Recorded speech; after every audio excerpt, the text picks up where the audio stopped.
If you live in Stow and you're looking for a dog trainer, this guide is for you. We're going to cover everything you need to know to find that perfect fit. And look, a great trainer does more than just teach your dog. They really help make your life together in the community so much better. Think about it. You want to enjoy a nice walk in Silver Springs Park, right?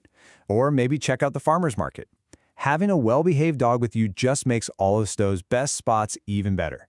That's really what good training unlocks, those simple, awesome moments together.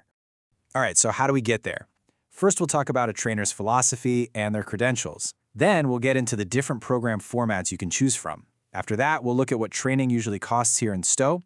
We'll also cover the most important questions you should be asking any potential trainer, and we'll wrap up with some of Stow's local rules and resources. Okay, let's get into our first topic, your trainer's philosophy and credentials. Seriously, this is what you need to look at first. Getting this part right is pretty much the foundation for everything else. All right, the first thing you absolutely want to look for is a trainer who uses positive reinforcement. And this isn't just about handing out treats all day. It's really about building a relationship with your dog that's based on trust. The whole idea is to use rewards like treats or praise or a favorite toy to encourage the behaviors you want to see. It's so much more effective and a lot more humane than any method that uses fear or intimidation. Honestly, this should be a deal breaker. Okay, so how can you tell if a trainer really knows their stuff? Well, you want to look for key certifications. You're going to see a bunch of letters, these acronyms like CPDTK or KPACTP. Don't worry, you don't have to memorize what they all mean. Just know that these letters tell you something really valuable, that this person has passed some serious exams, they have to keep up with their education, and they follow a code of ethics. It's a huge indicator that you're working with a real pro. All right, so you've found a trainer with the right philosophy. Now what? The next piece of the puzzle is picking the right program format. This is all about figuring out what's going to work best for your dog's specific needs and, of course, for your goals. So, you've basically got two main paths here, group classes or private lessons. Group classes, they're awesome for getting your dog socialized and used to focusing when there are other dogs and people around. Plus, they're usually easier on the wallet. On the other hand, private lessons are perfect when you need a plan that's tailored just for you and your dog. Think of those in-home problems, like your dog going crazy when the doorbell rings or trying to bolt out the door. That's where private lessons really shine. And hey, there are a few other options out there too. You've got day training, which is a lifesaver if your schedule's packed. Then there's board and train, which is a really intensive option for when you have some bigger training goals. And if you're just dealing with one specific, tricky issue, a one-time behavior consultation might be all you need. Okay, let's talk about the money side of things.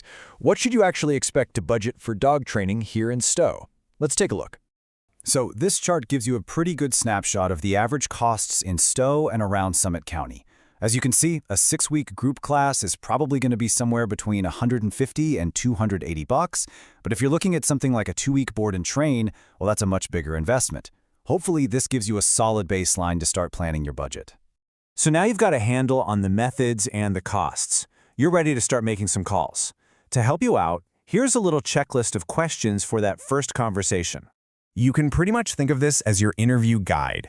The answers to these questions are going to tell you so much. For instance, when you ask how they'll tailor a plan for your life here in Stow, you'll see if they actually get our area, our parks, our neighborhoods.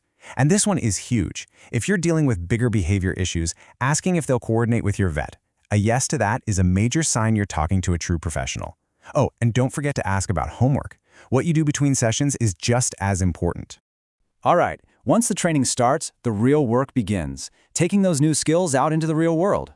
So let's talk about some of Stow's rules and some great local spots to put your training into practice. Here's a number every single dog owner in Stow needs to know. 8. Why 8? Because 8 feet is the maximum length your leash can be in public spaces here. So yeah, getting that loose leash walk down, it's not just polite, it's actually the law. And besides that leash law, there are a couple other big ones. First, Ohio law says all dogs over 3 months old need a rabies vaccine and have to wear their tag. And second, that barking. If it gets excessive, it can be considered a public nuisance. This is another area where good training can make a huge difference, helping you be a great neighbor.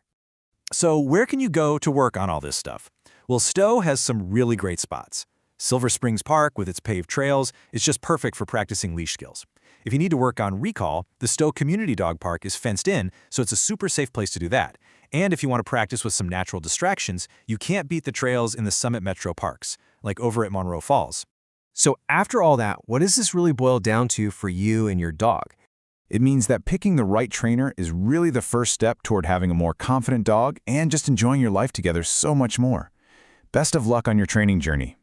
Just think about having that freedom to take a calm walk through Silver Springs Park, or having people over to your house without any stress. That's what this is all about. Building that awesome positive bond with your dog.